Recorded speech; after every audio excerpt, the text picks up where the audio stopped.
ਦਰਸ਼ਕੋ break ਤੋਂ ਬਾਅਦ ਤੁਹਾਡਾ ਸਵਾਗਤ ਹੈ ਜੀ। ਡਾਕਟਰ ਸਾਹਿਬ ਸਾਡੇ ਕੋਲ ਪਹਿਲੀ ਈਮੇਲ ਆਈ ਹੈ ਵੀਰ ਕੁਲਦੀਪ ਸਿੰਘ ਜੀ ਦੀ। ਇਹ ਲਿਖਦੇ ਹਨ, ਡਾਕਟਰ ਅਮਰਜੀਤ ਸਿੰਘ ਜੀ ਅਤੇ ਭੈਣ ਨੀਲਮ ਕੌਰ ਜੀ, ਵਾਹਿਗੁਰੂ ਜੀ ਕਾ ਖਾਲਸਾ। ਯੂਰਪ ਤੋਂ ਜੀ ਡਾਕਟਰ ਸਾਹਿਬ ਯੂਰਪ ਤੋਂ ਇਹ ਲਿਖਦੇ ਹਨ, ਵਾਹਿਗੁਰੂ ਜੀ ਕਾ ਖਾਲਸਾ ਵਾਹਿਗੁਰੂ ਜੀ ਕੀ ਫਤਿਹ। ਡਾਕਟਰ ਸਾਹਿਬ ਜੀ ਲਿਖਣ ਨੂੰ ਤਾਂ ਬਹੁਤ ਕੁਝ ਨਹੀਂ, ਪਰ ਜੋ ਕੁਝ ਅੱਜ ਕੱਲ USA ਕੈਨੇਡਾ 'ਚ ਬਾਦਲ ਦਲ ਵਾਲਿਆਂ ਦੀ ਜਾਗਦੀ ਜ਼ਮੀਰ ਵਾਲਿਆਂ ਵੱਲੋਂ ਸੇਵਾ ਕੀਤੀ ਜਾ ਰਹੀ ਹੈ ਉਹ ਬਹੁਤ ਹੀ ਸ਼ਲਾਘਾਯੋਗ ਹੈ। ਸੇਵਾ ਇਜ਼ ਲਾਈਕ ਕਿ ਪੰਜਾਬ 'ਚ ਮਾਸਟਰਾਂ ਤੇ ਕਿਸਾਨਾਂ ਨੂੰ ਕੁੱਟ ਚਾੜਨ ਨੂੰ ਬਾਦਲ ਰਾਜ ਨਹੀਂ ਸੇਵਾ ਦਾ ਨਾਮ ਦਿੰਦਾ ਹੈ। ਹੁਣ ਜੇਕਰ ਬਾਦਲ ਦਾ ਰਾਜ ਨਹੀਂ ਸੇਵਾ ਦੇ ਹਿਸਾਬ ਨਾਲ ਦੇਖਿਆ ਜਾਵੇ ਤਾਂ ਇਹਨਾਂ ਦੀ ਸੇਵਾ 'ਚ ਬਹੁਤ ਕਮੀ ਰਹਿ ਜਾਂਦੀ ਹੈ। ਹੋ ਸਕਦਾ ਹੈ ਇਹ ਸਾਡੇ ਨਾਲ ਨਾਰਾਜ਼ ਵੀ ਹੋਣ। ਬਾਕੀ ਜ਼ਿਆਦਾ ਕੁਝ ਨਹੀਂ ਕਹਿੰਦਾ ਹੋਇਆ US ਕੈਨੇਡਾ ਦੇ ਵੀਰਾਂ ਦਾ ਧੰਨਵਾਦ ਕਰਦਾ ਹਾਂ। ਵਾਹਿਗੁਰੂ ਜੀ ਕਾ ਖਾਲਸਾ ਵਾਹਿਗੁਰੂ ਜੀ ਕੀ ਫਤਿਹ। ਜੀ ਡਾਕਟਰ ਸਾਹਿਬ ਵੀਰ ਕੁਲਦੀਪ ਸਿੰਘ ਜੀ ਦਾ ਬਹੁਤ-ਬਹੁਤ ਸ਼ੁਕਰੀਆ। ਉਹਨਾਂ ਨੇ ਸਾਨੂੰ ਯੂਰਪ ਤੋਂ ਲਿਖਿਆ ਜੀ। ਔਰ ਜਿਵੇਂ ਮੈਂ ਅੱਗੇ ਵੀ ਇਹ ਗੱਲ ਕਈ ਵਾਰ ਕਹੀ ਹੈ ਕਿ ਜਿਹੜਾ ਰਿਡੀਕਿਊਲ ਹੁੰਦਾ ਹੈ, ਮਜ਼ਾਕ ਬਣਾਉਣਾ ਹੁੰਦਾ ਹੈ, ਉਹ ਸਭ ਤੋਂ ਜ਼ਬਰਦਸਤ ਰਿਐਕਸ਼ਨ ਹੁੰਦਾ ਹੈ ਕਿਸੇ ਚੀਜ਼ ਦਾ ਜੀ। ਸੋ ਪਹਿਲਾਂ ਤਾਂ ਉਹਨਾਂ ਦਾ ਸ਼ੁਕਰੀਆ ਕਿ ਉਹਨਾਂ ਨੇ ਅਮਰੀਕਾ ਕੈਨੇਡਾ ਦੇ ਸਿੱਖਾਂ ਨੂੰ ਇਹ ਕ੍ਰੈਡਿਟ ਦਿੱਤਾ ਕਿ ਉਹਨਾਂ ਨੇ ਆਏ ਮਹਿਮਾਨਾਂ ਦੀ ਸੇਵਾ ਕੀਤੀ ਹੈ ਜੀ। ਹੁਣ ਇਹ ਸੇਵਾ ਦੇ ਕਈ ਰੂਪ ਨੇ, ਕਈ ਫਾਰਮ ਨੇ। ਔਰ ਪਹਿਲਾਂ ਕਿਉਂਕਿ ਉਹਨਾਂ ਨੇ ਬਾਦਲ ਨੂੰ ਹੀ ਕੋਟ ਕੀਤਾ ਹੈ, ਉਹਨਾਂ ਨੇ ਕਿਹਾ ਜੀ ਵੀ ਉੱਥੇ ਜਿਵੇਂ ਉਹ ਟੀਚਰਸ ਨੂੰ, ਜਿਨ੍ਹਾਂ ਦੇ ਵਿੱਚ ਈਵਨ ਲੇਡੀ ਟੀਚਰਸ ਵੀ ਸ਼ਾਮਲ ਨੇ, ਉਹਨਾਂ ਦੀ ਪੁਲਿਸ ਕੁੱਟਦੀ ਹੈ ਔਰ ਉਹ ਸਾਹਮਣੇ ਆਉਂਦਾ ਮੀਡੀਆ 'ਚ ਕਿਵੇਂ ਕਿਸਾਨਾਂ ਦੇ ਨਾਲ ਕਿਹੋ ਜਿਹਾ ਸਲੂਕ ਹੁੰਦਾ ਤੇ ਉਹਨੂੰ ਨਾਰਾ ਉਹਨਾਂ ਦਾ ਇਹ ਹੈ ਕਿ ਜੀ ਰਾਜ ਨਹੀਂ ਸੇਵਾ ਜੀ। ਸੋ ਕਹਿੰਦੇ ਜੀ ਜੇ ਉੱਥੇ ਉਹਨਾਂ ਨੇ ਸੇਵਾ ਨੂੰ ਇਵੇਂ ਹੀ ਡਿਫਾਈਨ ਕੀਤਾ ਹੈ ਤੇ ਇੱਥੇ ਵੀ ਫਿਰ ਜਿਹੜੀ ਹੈ ਜੋ ਕੁਝ ਉਹਨਾਂ ਦੇ ਨਾਲ ਹੋਇਆ ਇਹਨੂੰ ਸੇਵਾ ਹੀ ਸਮਝਣ। ਤੇ ਨਾਲ ਹੀ ਉਹਨਾਂ ਨੇ ਕਿਹਾ ਜੀ ਸਾਨੂੰ ਮਾਫ ਕਰਨ ਜੇ ਸੇਵਾ 'ਚ ਕੋਈ ਕਮੀ ਰਹਿ ਗਈ ਹੋਵੇ। ਹੁਣ ਇਹ ਵੀ ਹੁੰਦਾ ਵੀ ਆਮ ਤੌਰ ਦੇ ਉੱਤੇ ਤੁਸੀਂ ਜਦੋਂ ਕੋਈ ਆਇਆ, ਮਹਿਮਾਨ ਆਇਆ, ਜਾਂ ਹੁਣ ਤਾਂ ਘਟ ਗਈ ਗੱਲ ਹੈ ਪਰ ਅੱਗੇ ਹੁਣ ਤਾਂ ਸਭ ਮੈਰਿਜ ਪੈਲਸ 'ਚ ਆ ਗਿਆ। ਮੈਨੂੰ ਅਜੇ ਤੱਕ ਵੀ ਆਪਣੇ ਬਚਪਨ ਦਾ ਯਾਦ ਹੈ ਕਿ ਜਦੋਂ ਬਰਾਤਾਂ ਆਉਂਦੀਆਂ ਸੀ ਕਈ ਦਿਨ, ਸਾਡੇ ਜ਼ਮਾਨੇ 'ਚ ਕਈ ਦਿਨ ਤਾਂ ਨਹੀਂ ਸੀ ਰੁਕਣ ਵਾਲਾ ਕੰਮ, ਇੰਨੇ ਵੀ ਨਹੀਂ ਪੁਰਾਣੇ ਸੀ ਵੈਸੇ, ਉਦੋਂ ਇੱਕ ਅੱਧੀ ਰਾਤ ਰੁਕਣ ਵਾਲਾ ਕੰਮ ਸੀ ਜਿਹੜੀਆਂ ਦੂਰੋਂ ਆਉਂਦੀਆਂ ਸੀ। ਤੇ ਵਿਚਾਰੇ ਕੁੜੀ ਵਾਲਿਆਂ ਦੇ ਗੁਰਦੁਆਰਿਆਂ 'ਚ ਸਮਾਗਮ ਹੁੰਦੇ ਸੀ ਤੇ ਉਹਦੇ 'ਚ ਉਹ ਬਾਰ-ਬਾਰ ਜਿਹੜੀ ਇੱਕ ਗੱਲ ਉਹਨਾਂ ਦੇ 2-3 ਬੁਲਾਰੇ ਅਖੀਰ 'ਚ ਕਹਿੰਦੇ ਸੀ ਕਿ ਜੀ ਤੁਸੀਂ ਜਿੰਨੇ ਕਦਮ ਤੁਰ ਕੇ ਆਏ ਹੋ ਸਾਡੇ ਸਿਰ ਮੱਥੇ ਤੇ ਤੁਰ ਕੇ ਆਏ ਹੋ। ਫਿਰ ਹੱਥ ਜੋੜ ਲੈਂਦੇ ਸੀ ਕਿ ਜੀ ਸਾਡੇ ਤੋਂ ਤੁਹਾਡੀ ਸੇਵਾ 'ਚ ਕੋਈ ਕਮੀ ਰਹਿ ਗਈ ਹੋਏ ਤੇ ਸਾਨੂੰ ਮਾਫ ਕਰਨਾ। ਸੋ ਉਹਨਾਂ ਨੇ ਉਸੇ ਅੰਦਾਜ਼ ਇਹ ਕਹਿ ਕੇ ਜੀ ਇਹਨਾਂ ਨੂੰ ਜੇ ਕੋਈ ਤੁਹਾਡੀ ਸੇਵਾ 'ਚ ਕਮੀ ਰਹਿ ਗਈ ਤੇ ਸਾਨੂੰ ਮਾਫ ਕਰਨਾ, ਅਗਲੀ ਵਾਰੀ ਅਸੀਂ ਪੂਰਾ ਭਾਂਗਾ ਜਿਹੜਾ ਉਹ ਮੋੜ ਦਿਆਂਗੇ ਜੀ।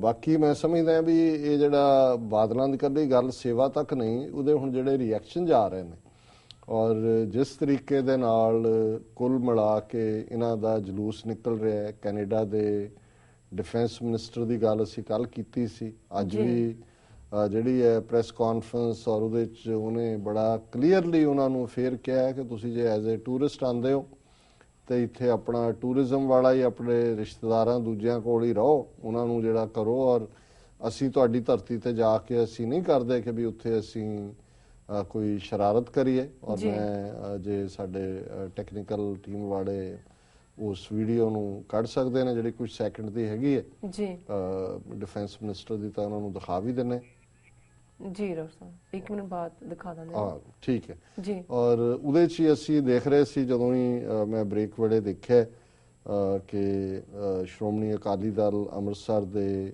ਜਿਹੜੇ ਈਸਟ ਕੋਸਟ ਚੈਪਟਰ ਹੈ ਕੈਨੇਡਾ ਦਾ ਜੀ, ਉਹਨਾਂ ਦੇ ਪ੍ਰੈਜ਼ੀਡੈਂਟ ਸੁਖਮਿੰਦਰ ਸਿੰਘ ਹੰਸਰਾ ਹੋਰਾਂ ਨੇ ਵੀ ਜਿਹੜਾ ਇੱਕ ਰਿਲੀਜ਼ ਕੀਤਾ ਜੀ। ਔਰ ਉਹਦੇ 'ਚ ਉਹਨਾਂ ਦਾ ਇਹੀ ਹੈ ਕਿ ਵੀ ਉਹਨਾਂ ਨੇ ਟੂ ਆਨਰੇਬਲ ਜਸਟ ਦੋਨਾਂ ਨੂੰ ਹੀ ਉਹਨਾਂ ਨੇ ਐਡਰੈਸ ਕੀਤਾ, ਸਾਰਿਆਂ ਨੂੰ ਉਹਨਾਂ ਨੇ ਕਾਪੀ ਭੇਜੀ। Prime minister of Canada Stephen Harper, honourable Thomas Mulcair, leader of opposition Ottawa, Justin Trudeau, leader of Liberal Party of Canada Ottawa Canada ji. ਔਰ ਇਹਦਾ ਵਿਸ਼ਾ grave human rights violations committed by government of India and government of Punjab and continues today, ਕਿ ਵੀ ਜੋ ਉਹਨਾਂ ਨੇ ਪਹਿਲਾਂ ਕੀਤਾ ਔਰ ਹੁਣ ਵੀ ਕਰ ਰਹੇ ਨੇ। ਔਰ ਉਹਦੇ 'ਚ ਉਹਨਾਂ ਨੇ ਕਿਹਾ I am saddened to feel the need to inform you of the continued grave human rights violations is taking place in Punjab. Many Sikh political prisoners who have served their sentenced jail time are still held captive by the government of India and the government of Punjab, ਕਿ ਵੀ ਜਿਨ੍ਹਾਂ ਨੇ ਆਪਣੀਆਂ ਸਜ਼ਾਵਾਂ ਪੂਰੀਆਂ ਵੀ ਕਰ ਲਈਆਂ ਨੇ, ਅਜੇ ਵੀ ਉਹਨਾਂ ਨੂੰ ਕੈਦ ਰੱਖਿਆ ਹੋਇਆ। 82 years old man Surat Singh Khalsa, also known as Bapu Surat Singh, is on hunger strike since January 16th, 2015. Mr. Khalsa has refused to give up his hunger strike unless all those who have served their jail sentences are released. Khalsa was forcefully arrested by Punjab police and forced to have medical treatment against his wishes several times now, including recently on July 19, 2015. ਉਹ ਬਾਪੂ ਜੀ ਦਾ ਉਹਨਾਂ ਨੇ ਦਿੱਤਾ ਕਿ ਕਿਵੇਂ ਉਹ hunger strike ਤੇ ਨੇ ਔਰ ਉਹਨਾਂ ਦੀ ਮਰਜ਼ੀ ਦੇ ਖਿਲਾਫ ਬਾਰ-ਬਾਰ ਉਹਨਾਂ ਨੂੰ ਮੈਡੀਕਲ ਟ੍ਰੀਟਮੈਂਟ ਦਿੱਤੀ ਜਾ ਰਹੀ ਹੈ ਔਰ ਹੁਣ ਜੁਲਾਈ 19 ਨੂੰ ਫਿਰ ਉਹਨਾਂ ਨੂੰ ਚੁੱਕਿਆ। Every time the police move in to arrest Bapu Surat Singh Khalsa, they arrest hundreds of Sikhs who support Khalsa's protest. On July 19, 2015, when police moved to arrest Bapu Surat Singh Khalsa at his residence to take him to the hospital, they arrested hundreds of members of the committee, and those who were present at his residence were badly beaten by police. ਅਸੀਂ ਜ਼ਿਕਰ ਕੀਤਾ ਹੈ ਵੀ ਕਿਵੇਂ ਉਹਨਾਂ ਨੂੰ ਗ੍ਰਿਫਤਾਰ ਕਰਦੇ ਆ, ਸੈਂਕੜਿਆਂ ਨੂੰ ਫੜਿਆ ਔਰ ਉਹਨਾਂ ਨੂੰ ਜਿਹੜਾ ਲਾਠੀ ਚਾਰਜ ਕੀਤਾ। When Indian PM or their ministers visit Canada, the government of Canada roll out red carpet. Therefore, we, the Canadian Sikhs, ask our government to intervene to have dialogue to this oppression which is being carried out against citizens and social activists of minority community, and further intervene to aid in the release of those illegally detained. Looking forward for your sincere attention to this human rights case.